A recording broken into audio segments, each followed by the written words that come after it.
Tomura Shigaraki is an amazing villain.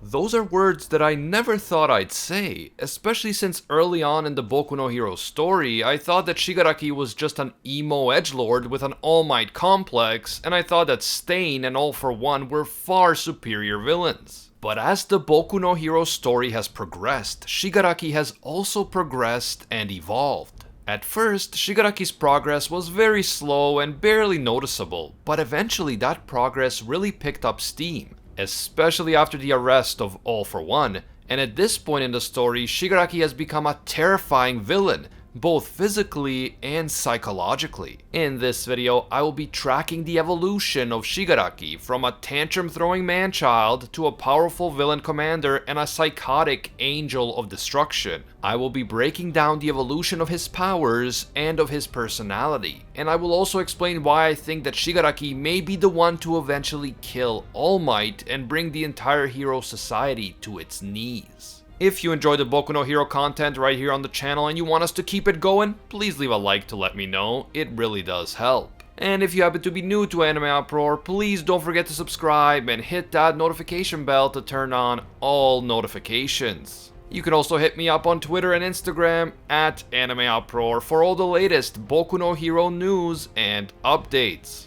Finally, this video will contain MHA manga spoilers. I'm going to be discussing all the latest information that we have about Shigaraki and the evolution of his quirk and his personality, so that means that I'm definitely going to go beyond the anime. With that said, please proceed with caution, you have been warned. When we first meet Shigaraki, he is a violent and creepy manchild who sees everything in life as a game and who throws tantrums when things don't go his way. He is entitled, selfish, and arrogant, and it is clear that he puts no value on the life and well-being of others. He has no leadership skills, and he doesn't treat anyone with respect, not even his own allies. The only person that Shigaraki actually respects is his mentor, All for One. All for One rescued Shigaraki from a highly traumatic situation back when Shigaraki was still a child, and as a result, Shigaraki is loyal to All for One. For some reason, All for One has designated Shigaraki as his impending successor, and All for One has shown a lot of faith and confidence in Shigaraki even after he continues to underperform and fail in most of his tasks. In fact, at the start of the series, it is hard for anyone to understand why All for One, the undisputed ruler of the Japanese underworld, would waste his time on an emo edgelord like Shigaraki. On top of that, it is even harder to understand why All for One wouldn't force Shigaraki to put on some damn chapstick for the love of... Anyway, when we first meet him, Shigaraki's only goal and borderline obsession is to kill All Might, who is the symbol of peace. Shigaraki hates the Hero Society because it is a society in which everyone relies on heroes for everything and people no longer take personal responsibility. When he was suffering as a child, Shigaraki was hoping that someone would help him, but everyone just ignored his suffering because they assumed that a hero would take care of it. Why would they have to do anything if helping others was a hero's job? Eventually, it was All for One who found Shigaraki and helped him. It took a villain to help a suffering child because the regular people didn't want to take responsibility and the heroes were nowhere to be found. Since Shigaraki sees All Might as the symbol of the Hero Society and all its flaws, his first instinct is to lash out at the society that he believes failed him by killing the greatest hero that the society has to offer, which is, of course, All Might. However, as the story progresses, both Shigaraki's personality and his goals change. Shigaraki goes from an arrogant tantrum-throwing edgelord to a powerful villain leader and a truly unhinged machine of destruction. His goals also change as he stops obsessing over All Might and focuses his attention on destroying the Hero Society as a whole so that he can one day reshape it in his own image. But before we can fully understand Shigaraki's evolution and the shocking evolution of his quirk, we have to understand his tragic and traumatic backstory. Back when he was a young boy, Tomura Shigaraki, then known as Tenko Shimura, was just a regular kid living in a close-knit and relatively wealthy family.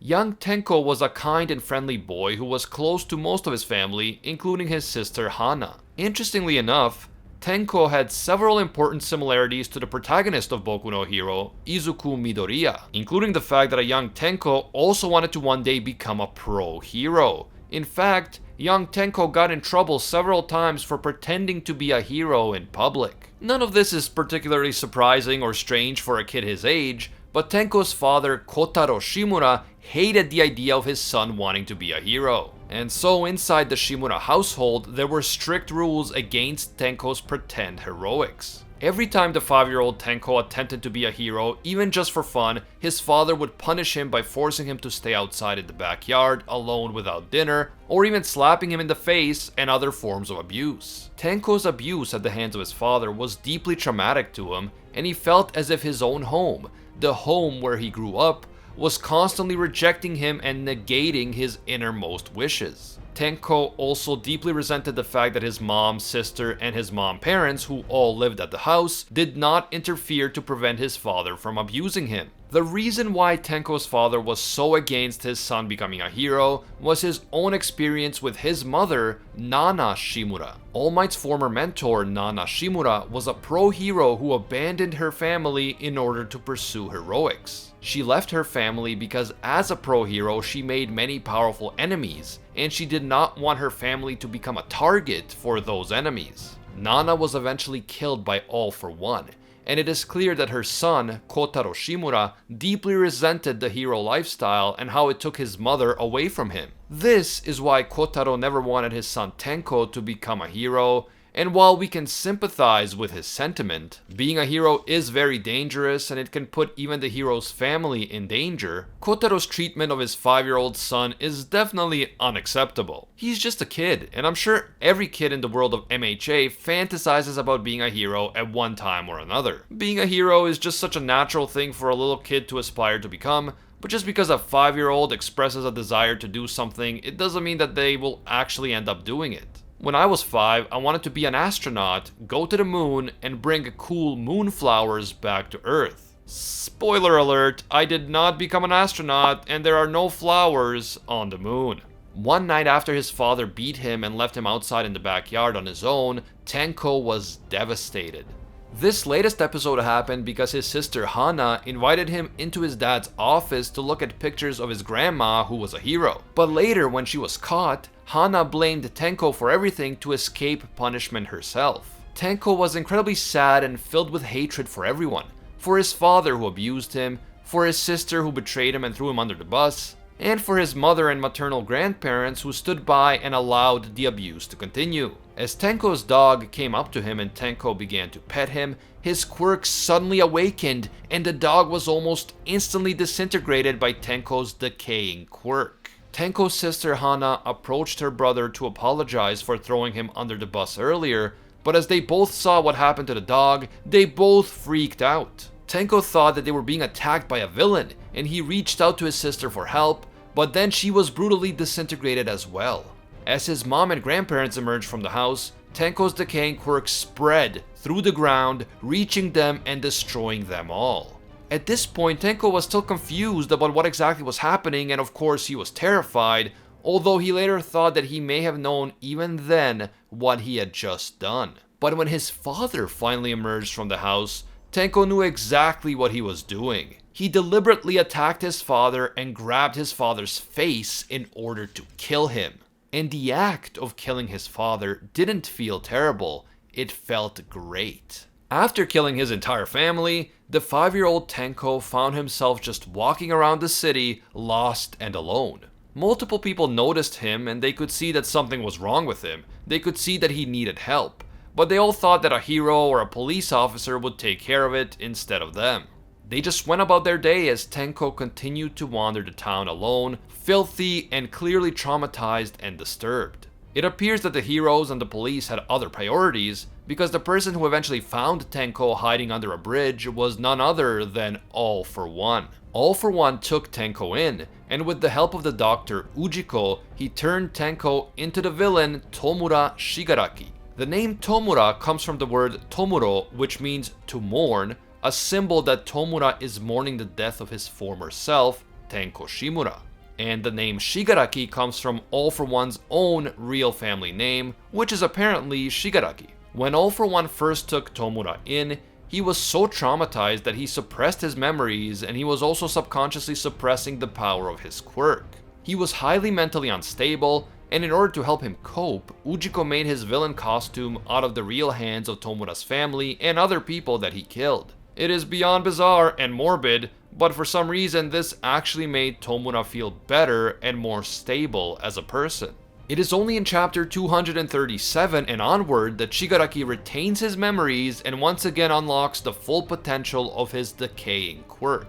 In the past, he could only decay something that he touches with all 5 fingers, but during his battle against the Special Abilities Liberation Army, he unlocks the ability to disintegrate his targets without needing to use all 5 fingers. And the power of his quirk is fully unleashed so that when used, the decay will quickly spread from one object or person to another, and soon everything that is physically connected to the initial target is destroyed as well. This allows Shigaraki to quickly disintegrate everything in sight, including large amounts of enemies and entire buildings and city blocks. His quirk thus goes from a limited close-range quirk to an incredibly powerful long-distance and wide-ranging quirk. But his quirk isn't the only thing that has evolved. After regaining his suppressed memories and his repressed abilities, Shigaraki's true dark nature is also unleashed. Shigaraki has become confident, fearless, and bent not only on killing All Might, but on destroying the entire hero society and reshaping it according to his own desires. Shigaraki has also developed effective leadership qualities, and he is now both feared and respected as the leader of the newly formed Paranormal Liberation Front. As such, Shigaraki is currently at the head of an entire villain army, an army that has sworn its loyalty to him. And he has also gained the respect of people who have doubted him in the past, including Ujiko and Gigantomachia. Most importantly, Shigaraki is now liberated both internally and externally. He has no more regrets about what happened to his family or about his traumatic childhood. He has no more doubts about his abilities or his plans for the future. And if that wasn't enough, Shigaraki agreed to have Ujiko perform an operation on him that will give him the ability to attain even greater power than All for One. An operation that will give him the ability to one day absorb even One for All. Ujiko warned Shigaraki that this procedure will take 4 months and will cause unbelievable pain and suffering, but this did not faze Shigaraki in the least. He is determined to become as strong as possible and bring the hero society to its knees. With how much stronger Shigaraki has become recently,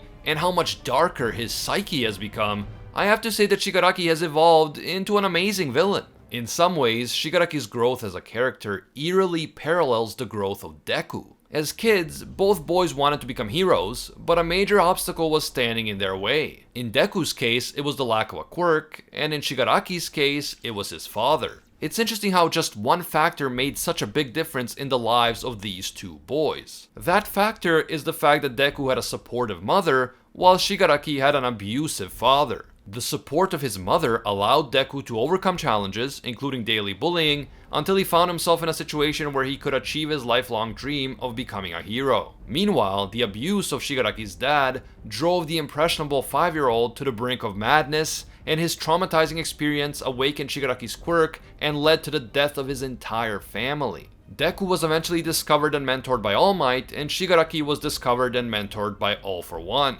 One is determined to become the greatest hero, while the other is determined to become the greatest villain. You've heard the famous Joker quote, "All it takes is one bad day." And for Shigaraki, that day came when his quirk awakened after his father beat him and left him out in the backyard alone. And so instead of continuing on to be an idealistic wannabe hero like Deku, Shigaraki became a dark angel of destruction, a maniacal villain bent on crushing the hero society to dust with his bare hands. And that really makes you think.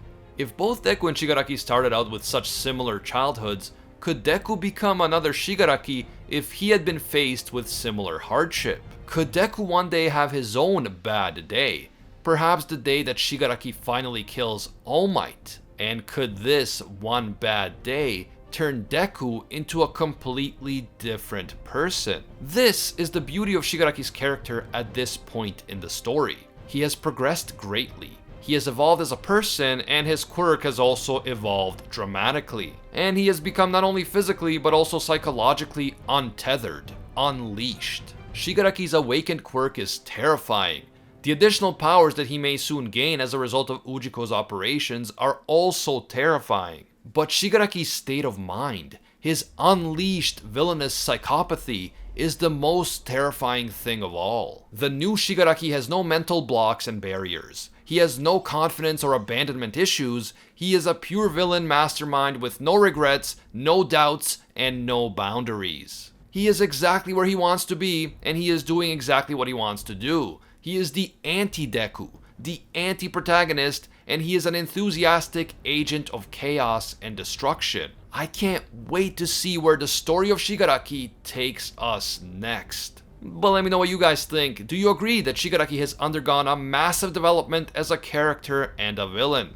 And do you now consider him to be a serious threat to All Might and the entire hero society? Also, who is your favorite villain in the series, and has your opinion of Shigaraki changed over the course of the story? Let me know down in the comments below. If you enjoyed this video and you want to see more videos like it, please leave a like to let me know. And if you happen to be new to AnimeUproar, don't forget to subscribe and hit that notification bell to turn on all notifications. Seriously, the only way that YouTube will actually notify you is if you go through the trouble of hitting the bell and selecting the option that says all notifications. You can also hit me up on Twitter and Instagram at AnimeUproar. I want to give a big thank you to all of our AnimeUproar patrons who make videos like this one possible. Special thank you to all of our Pro Hero tier patrons, including the one and only Gilgamesh, Nothing But a Fan, Jason Wilson, King Zeldris, Angel Cruz, Steelers, Poet Pablo, Atropos Wraith, Viridala Beat, Ekarat GN, Anatoly Kazatsky, DJ Nathaniel, and Alpha Dio. And I can't forget the ones that rise above all other clans. A massive thank you to all of our The One tier patrons, including Ingrata, Alolan Matty Mac, Makota-kun, and ya boy Seth. If you enjoy our videos and you think that they add some value to your life, consider supporting us on Patreon. Even a single dollar will give you access to our patron exclusive Discord, and your name will appear in our videos along with these amazing people. As always, thank you guys so much for watching, and until next time, see ya, Space Cowboys.